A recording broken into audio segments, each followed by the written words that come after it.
Hola y bienvenidos a esta reunión especial, donde exploraremos algo que desafía la lógica y toca nuestras creencias más profundas.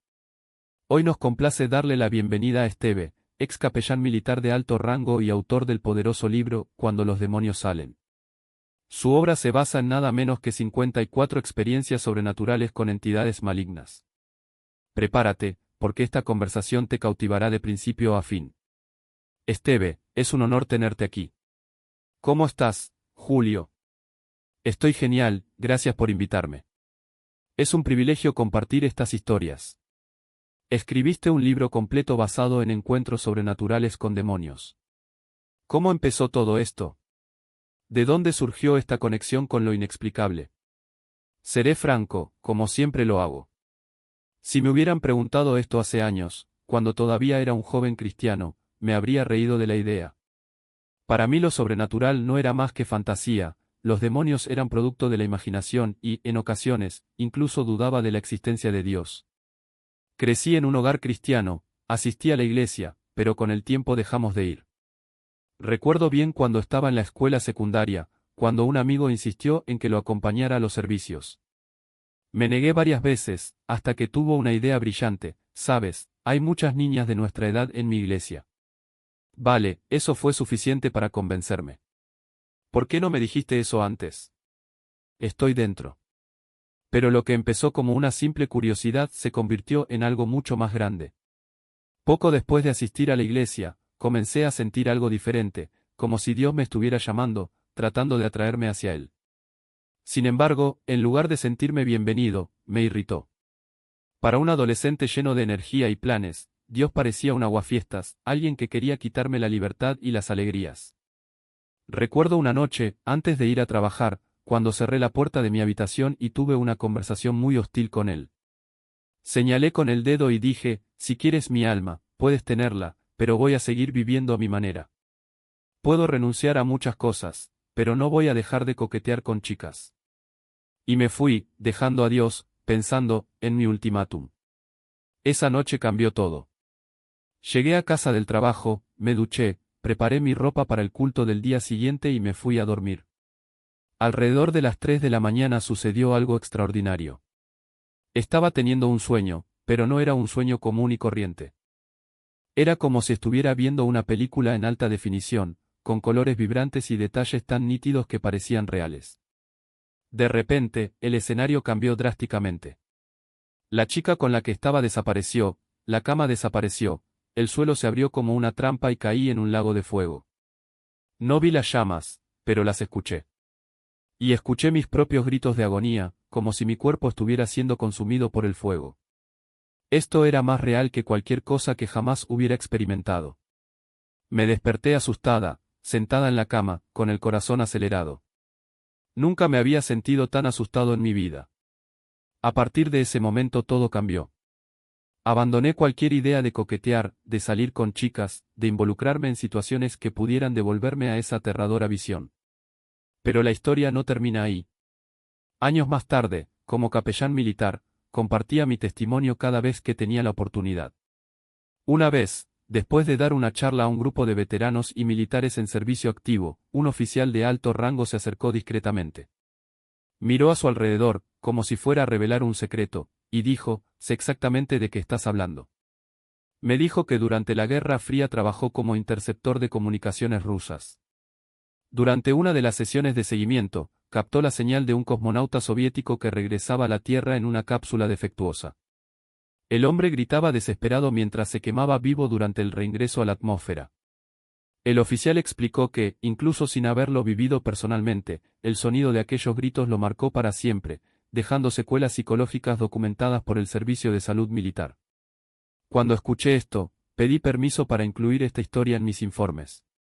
La siguiente vez que compartí mi testimonio, mencioné el caso del cosmonauta. Un pastor que estaba presente me detuvo y dijo: esta historia es cierta. Su nombre era Vladimir Komarov. Explicó que Komarov era un famoso cosmonauta que había expresado su preocupación por la seguridad de la cápsula antes de la misión. Durante el reingreso, el equipo falló y se estrelló en llamas.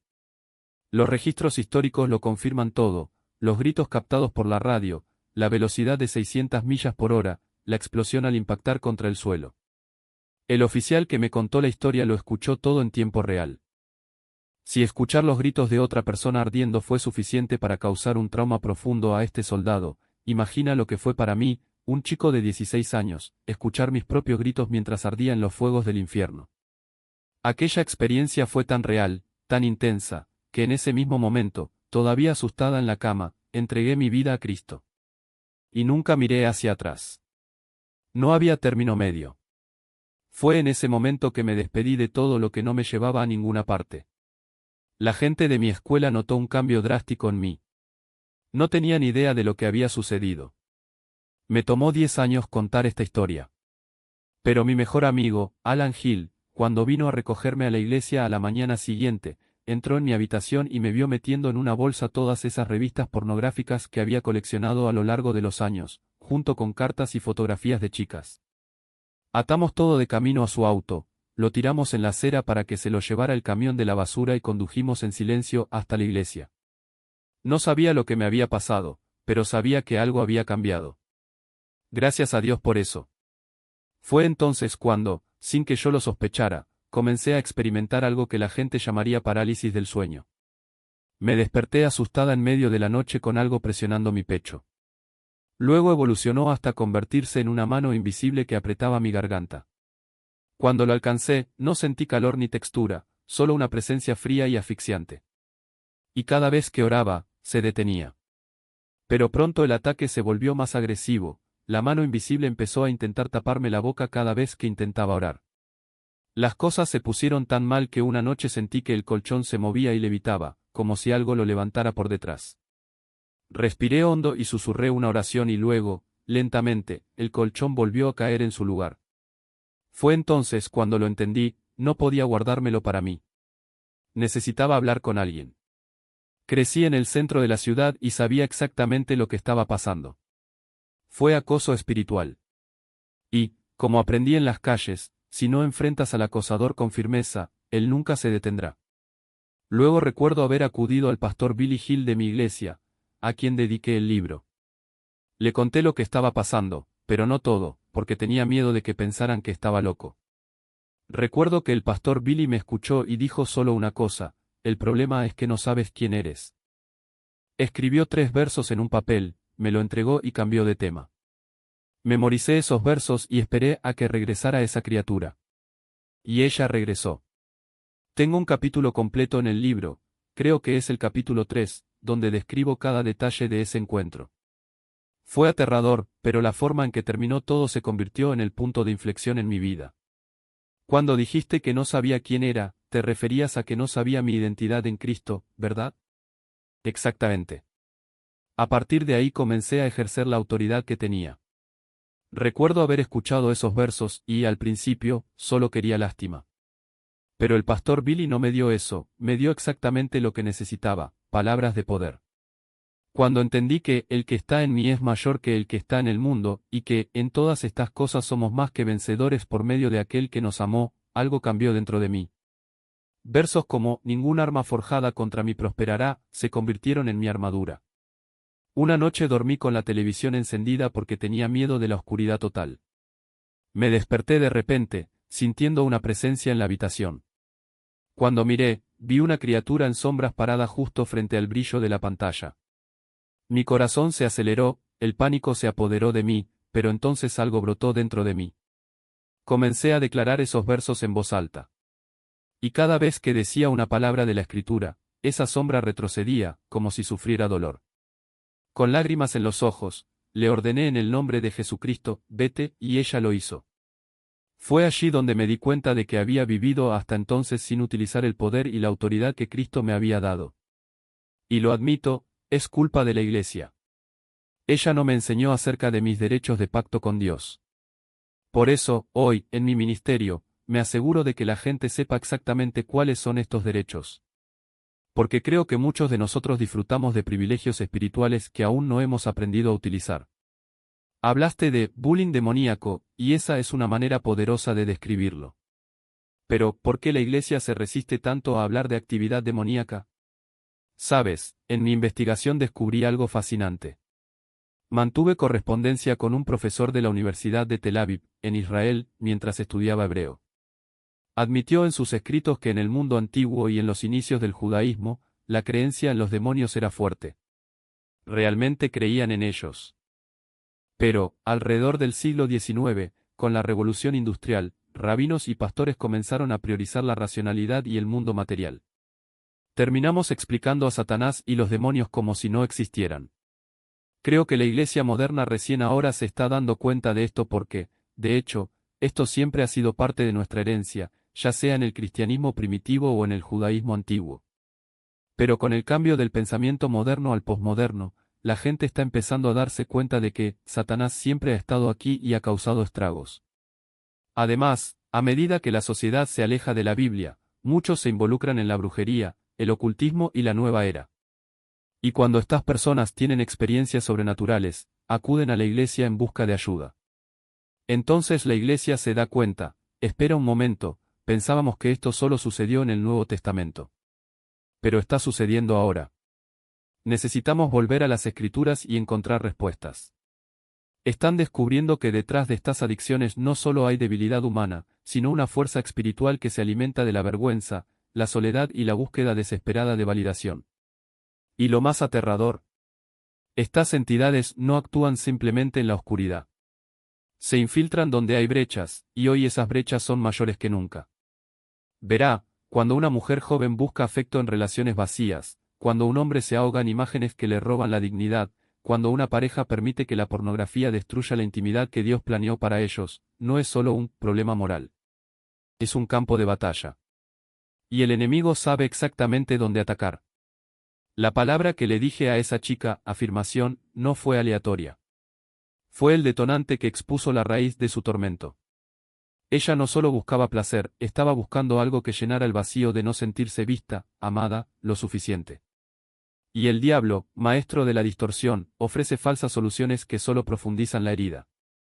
Pero aquí está la buena noticia, el mismo poder que liberó a ese joven soldado, que expulsó la presencia maligna de esa mujer, que rompió las cadenas de ese ateo, todavía está disponible hoy. No es casualidad que en todos estos casos la liberación llegara cuando alguien se atrevió a enfrentar lo espiritual con armas espirituales.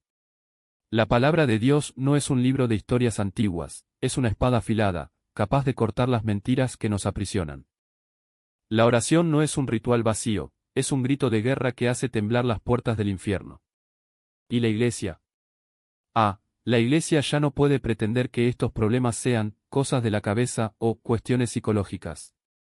Necesitamos volver a ser lo que siempre hemos sido, un ejército entrenado para reconocer al enemigo, expulsarlo y restaurar vidas.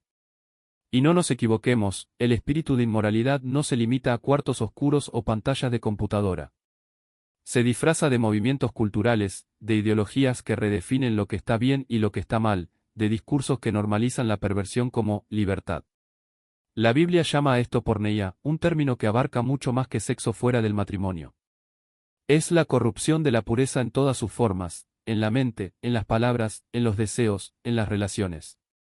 Y si no entendemos esto, seguiremos tratando los síntomas mientras el cáncer espiritual se propaga. Pero hay esperanza. Siempre hay esperanza. Porque el mismo Dios que liberó a Lázaro de la tumba, que expulsó legiones de demonios, que transformó a Saúl en Pablo, todavía está en el negocio de romper cadenas. Y Él elige utilizar a personas, gente común, como tú y como yo, para que sean instrumentos de esa liberación. Entonces pregunto, si estás luchando contra algo que parece más grande que tú, si lo has intentado todo y nada ha funcionado, si sientes que hay una fuerza invisible saboteando tu vida, no es hora de dejar de luchar solo. No es hora de sacar esto a la luz, de buscar ayuda de la iglesia, de arrodillarnos y decir, Señor, te necesito. Porque la verdad es esta, el diablo no tiene poder sobre nadie cubierto en la sangre de Jesús. Puede que ruga, puede que lo intente, puede que incluso asuste, pero al final tendrá que huir. Y cuando eso suceda, no solo serás libre. Serás testigo vivo del poder de Dios. Y eso, amigo mío, es un arma que el infierno no puede derrotar. Los casos que nos llegan son un aviso que no podemos ignorar. Y cuando profundizamos en las Escrituras, descubrimos algo aún más profundo, el enemigo no solo actúa en la oscuridad, sino que utiliza los espacios que dejamos abiertos. Y uno de los mayores vacíos legales en la actualidad. La negación de la verdad bíblica. ¿Alguna vez te has detenido a pensar por qué tanta gente, incluso dentro de la iglesia, sufre en silencio pesadillas, opresión o incluso ataques físicos por la noche? Porque muchos todavía tratan estos asuntos como cosas del pasado o superstición. Pero la palabra de Dios no cambia. Lo que fue cierto en el Antiguo Testamento, lo que fue cierto en los primeros siglos de la iglesia, sigue siendo cierto hoy. Y si ignoramos esto, estamos cediendo terreno al enemigo. Lilith no es un mito. No es una leyenda popular. Es un espíritu real, mencionado en el idioma original de las Escrituras como un demonio de la noche, un depredador que se alimenta de impureza y desesperación. ¿Y qué dice la Biblia al respecto? Que ella no actúa sola. Ella es parte de una red de espíritus que se aprovechan de la idolatría, la inmoralidad sexual y la violencia, los tres pecados que Dios ha dejado claro que contaminan la tierra. No es coincidencia que estos mismos pecados estén asolando nuestra sociedad hoy. No es casualidad que cuanto más silencio guarda la iglesia, más avanza el infierno. Pero aquí está la buena noticia, Jesús ya ganó. Y nos dio autoridad para hollar serpientes y escorpiones. Entonces, ¿por qué los cristianos siguen viviendo como esclavos? Porque muchos no saben que tienen esta autoridad. Porque muchos no comprenden que la liberación no es un hecho aislado, sino una forma de vida. En los primeros siglos, la iglesia no bautizaba a nadie sin antes expulsar a los demonios que habitaban esa vida. Hoy, ¿a cuántos de nosotros nos han enseñado a hacer lo mismo? Y no nos equivoquemos, el diablo no respeta títulos, diplomas ni cargos en la iglesia. Ataca donde hay un hueco. Si ha estado luchando con pensamientos impuros, con adicciones que no puede superar, con una opresión que le resulta asfixiante, eso no es solo estrés. Esto no está en tu cabeza. Esto puede ser un espíritu en acción, y la única respuesta es el poder del nombre de Jesús. Pero atención, no se trata solo de expulsar demonios. Se trata de cerrar las puertas. Se trata de un arrepentimiento genuino. Se trata de abandonar la idolatría, ya sea el culto al dinero, al éxito, al placer o incluso a ciertas ideologías que se disfrazan de amor pero niegan la verdad de Dios. Se trata de romper con la inmoralidad sexual, porque el cuerpo es templo del Espíritu Santo, y quien lo contamina invita a la destrucción. Se trata de reconocer que incluso las palabras dichas con ira, los resentimientos albergados o la participación en prácticas ocultas, por inocentes que parezcan, abren puertas al enemigo. Y cuando finalmente te levantas y dices, ya es suficiente. No voy a vivir más así, sucede algo extraordinario. No es solo liberación. Es restauración. Es la prueba viviente de que Dios no nos ha abandonado. Es el testimonio el que hace temblar el infierno. Por eso hoy te pregunto, ¿hasta cuándo aguantarás este peso solo? ¿Hasta cuándo permitirás que el enemigo te robe tu paz, tu salud, tu familia? La iglesia no fue llamada a ser un museo de santos perfectos, sino un hospital para pecadores quebrantados. Y si estás leyendo esto ahora es porque Dios te está llamando. No por vergüenza. No por miedo. Pero por la libertad. Porque al final la elección es tuya, seguir viviendo como víctima o levantarte como hijo de Dios, con autoridad, con poder y con la certeza de que aquel que está en ti es mayor que aquel que está en el mundo. Y esa, amigo mío, es la verdad que lo cambiará todo. Y cerrando la puerta que abriste. Porque el enemigo no tiene poder donde no hay permiso. Y aquí está la verdad que muchos no quieren escuchar, no necesitas un ritual elaborado, un exorcista famoso o una sesión dramática para liberarte. Lo que necesitas es algo mucho más simple, y al mismo tiempo, mucho más poderoso. Arrepentimiento genuino. No ese arrepentimiento superficial, que dura hasta la próxima tentación, sino aquel que desgarra el corazón y dice, basta. Ya no quiero esto en mi vida. Porque cuando cierras la puerta con firmeza, el enemigo no tiene a dónde aferrarse. Verás, la mujer que curó su dolor de estómago no necesitaba un ministro de liberación para expulsar el espíritu que la afligía. Destruyó los objetos de idolatría, renunció al pecado y creyó en la autoridad de Cristo. Y eso fue suficiente. Porque la clave no está en los gritos, ni en los aceites ungidos, ni en las fórmulas mágicas. La clave está en tu decisión. En tu elección de decir no a lo que te esclaviza y sí a lo que te libera. Pero tal vez te estés preguntando, ¿qué pasa si no sé qué puerta abrí? ¿Qué pasa si es algo que ni siquiera noto? La respuesta es simple: examina tu vida. ¿Dónde hay pecado habitual? ¿Dónde hay adicciones que no puedes dejar? ¿Dónde hay patrones de pensamiento que te alejan de Dios? Estos son los puntos de entrada. Y la buena noticia es que no necesitas un mapa detallado para cerrar estas puertas. Simplemente reconoce, confiesa y déjate llevar. Porque cuando haces esto, el Espíritu Santo actúa. Y donde Él actúa, el enemigo no tiene lugar. Ahora, sé que algunos pueden pensar, pero ¿qué pasa si es algo más profundo? ¿Qué pasa si es una opresión que se siente más grande que yo? Ahí radica la belleza de la autoridad que tienes en Cristo. No estás luchando solo. Tienes el nombre de Jesús, la palabra de Dios y el poder de la sangre de Cristo de tu lado. Y eso es más que suficiente. Porque al final la batalla no es contra sangre y carne, sino contra principados y potestades. Y contra ellos, vuestra arma no es el miedo, sino la fe. Entonces, si estás leyendo esto ahora mismo y sientes que algo no está bien, si hay un área de tu vida que sientes fuera de control, si hay una herida que nunca sana, si hay un pecado que no puedes superar, no lo ignores. No racionalices. No digas, esto es solo estrés, o todo esto está en mi cabeza. Abre los ojos. Porque lo que estás enfrentando puede ser más que una batalla natural. Podría ser una guerra espiritual. Y las buenas noticias. Ya tienes la victoria. Porque mayor es el que está en vosotros. Y Él no vino a dejarte en la oscuridad. Él vino a liberarte. Para restaurarte. Para darte vida en abundancia. Y lo único que espera de ti es que digas, sí. Que te levantes. Que cierres las puertas que hay que cerrar y camines en libertad. Entonces, ¿cuál será tu elección hoy? ¿Vivir como víctima de lo que hizo el enemigo o levantarse como hijo de Dios, con autoridad, con poder y con la certeza de que la victoria ya es suya? La decisión es tuya. Pero debes saber una cosa: Dios ya te ha elegido. Ahora depende de ti elegirlo. Te estás rindiendo. Cada concesión al enemigo, cada área de desobediencia, es terreno que reclama como suyo. Y por eso afirmo, la autoliberación no solo es posible, es un derecho de alianza que todo cristiano posee. Algunos pueden no estar de acuerdo, pero ¿dónde está la base bíblica para negar esto? Las Escrituras no solo permiten sino que alientan al creyente a expulsar demonios en el nombre de Jesús. Incluso los rabinos del Antiguo Testamento enseñaron que incluso los niños tenían la autoridad para hacerlo, transmitida de generación en generación. Si este poder ya existía bajo el antiguo pacto, ¿cuánto más ahora, bajo el nuevo pacto en Cristo? Vea lo que pasó cuando los discípulos reprendieron a un hombre que expulsaba demonios en el nombre de Jesús, a pesar de que no era parte del grupo de los 12.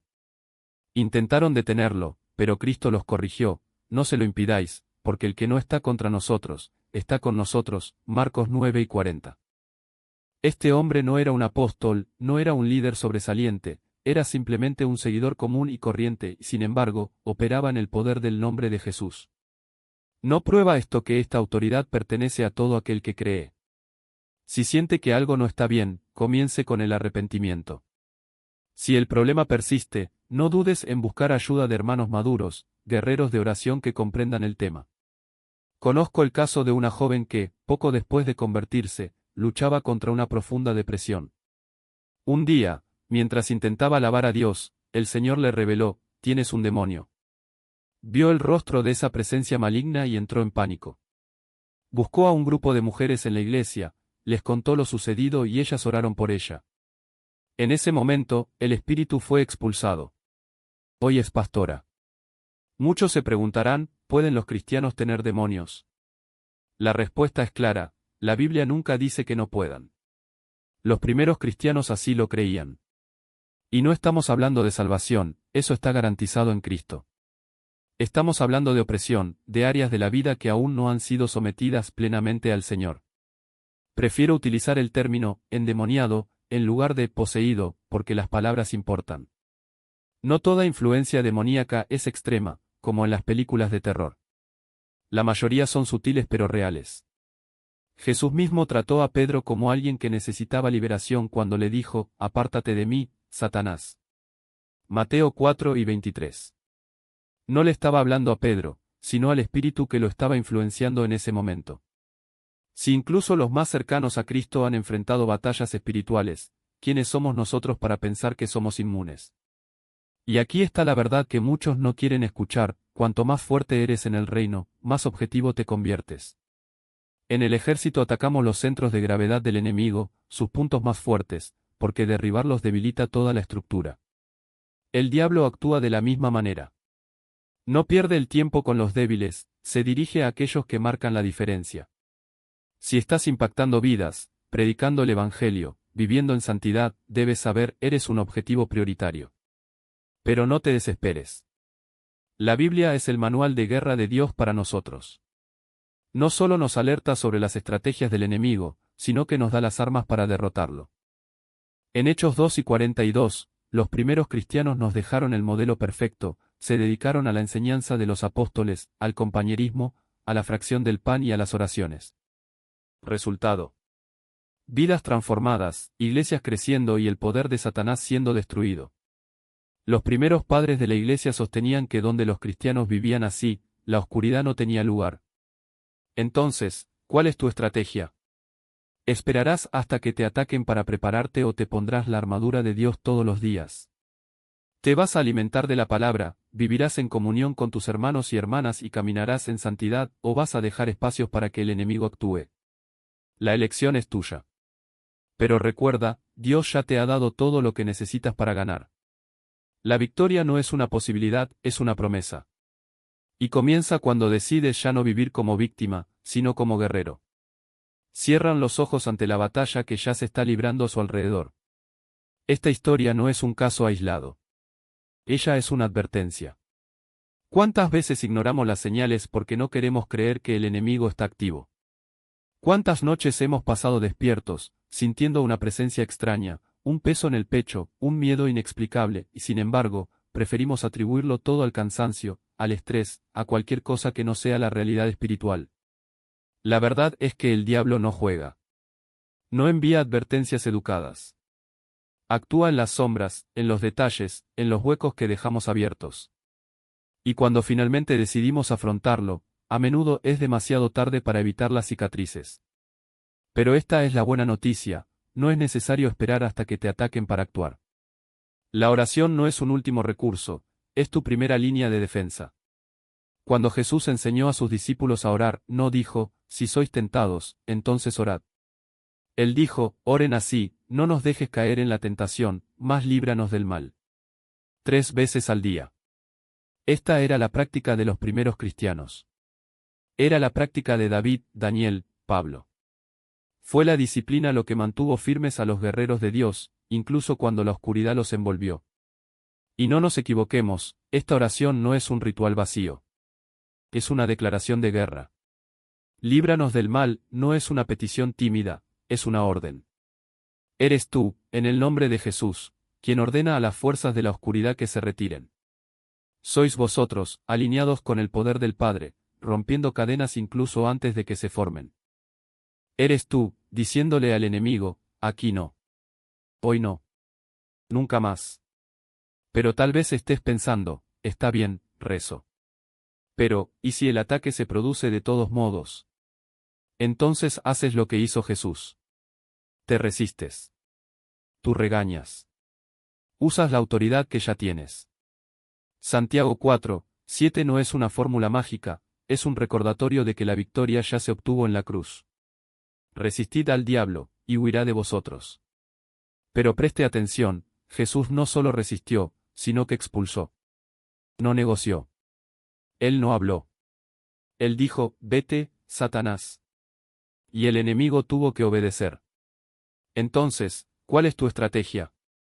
¿Seguirás esperando que el mal toque a tu puerta y solo entonces buscarás a Dios? ¿O te levantarás ahora, te pondrás la armadura completa, orarás como quien sabe que estás en guerra y caminarás como quien ya conoce el final de la historia? Porque el final ya está escrito. La victoria es segura. Pero la batalla es hoy. Y la elección es tuya: vivir como víctima de las circunstancias o como hijo de Dios, revestido de poder, marchando hacia la promesa. El hombre de esa historia en Canadá no tenía un manual de exorcismo. No era un experto en teología. Pero tenía algo más poderoso, la palabra de Dios, la oración persistente y el coraje para actuar. Y cuando hizo esto, la oscuridad retrocedió. No porque fuera fuerte, sino porque Dios es fiel. Y Él también te es fiel. Entonces, ¿qué vas a hacer con esta verdad?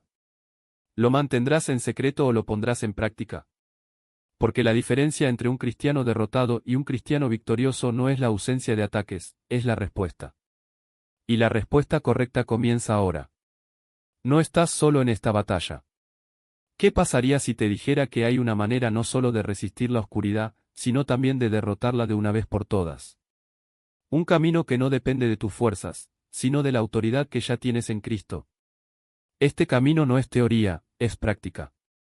Y comienza con una decisión, dejar de vivir como víctima y empezar a caminar como hijo del Rey. Imagínese por un momento, ¿qué pasaría si cada ataque espiritual que enfrenta no fuera un signo de debilidad, sino una oportunidad para ejercer el poder que ya está dentro de usted? ¿Qué pasaría si, en lugar de retroceder, aprendieras a seguir adelante, con la palabra en la mano, la oración en el corazón y la certeza de que el mismo Espíritu que resucitó a Jesús habita dentro de ti? Esto no es misticismo. Es la realidad del nuevo pacto. He estado donde estás. Me he sentido acorralado, sin salida, como si la oscuridad tuviera la última palabra. Pero Dios no me dejó allí. Él me levantó, me enseñó y me empoderó para ayudar a otros a hacer lo mismo. Y hoy, esa es mi misión, equiparte para que nunca más tengas que vivir bajo el dominio del miedo o la opresión. Porque la verdad es clara, no fuisteis llamados a sobrevivir. Has sido llamado a reinar. Si estás listo para dar el siguiente paso, quiero ayudarte. En mi sitio web encontrará recursos prácticos, vídeos, artículos, herramientas, para fortalecer su fe y ejercer su autoridad en Cristo. Y si necesitas algo más personal, aquí estoy. Solo ponte en contacto. Responderé tus preguntas, oraré contigo y si es necesario, nos reuniremos, ya sea por videollamada o en persona, para que puedas obtener la ayuda específica que necesitas. No importa dónde estés o a qué te enfrentes, mi compromiso es uno: asegurar que ningún hijo de Dios quede atrapado en la oscuridad cuando la luz haya vencido. Y esta luz no es solo para ti. Es para tu familia, tu iglesia, tu comunidad. Porque cuando un creyente se levanta en autoridad, toda la atmósfera a su alrededor se transforma. Entonces, hoy, decide, ¿vas a seguir permitiendo que el enemigo dicte las reglas, o vas a tomar posesión de la victoria que ya es tuya? Padre, en el nombre de Jesús, declaramos que esta verdad no quedará solo en palabras. Que el Espíritu Santo toque cada corazón que escuche esto ahora y encienda en ellos la llama de la fe inquebrantable. Hágale saber, sin lugar a dudas, que son más que vencedores, porque aquel que está en ellos es mayor que cualquier fuerza que haya en el mundo. Bendice a cada persona que busca ayuda, a cada familia que clama por liberación, a cada ministerio que se levanta para proclamar la verdad. Que tu presencia llene cada espacio, cada mente, cada corazón, y que tu gloria se vea a través de vidas transformadas. Te alabamos, porque el Señor es bueno y para siempre es su misericordia. En el nombre de Jesús, amén.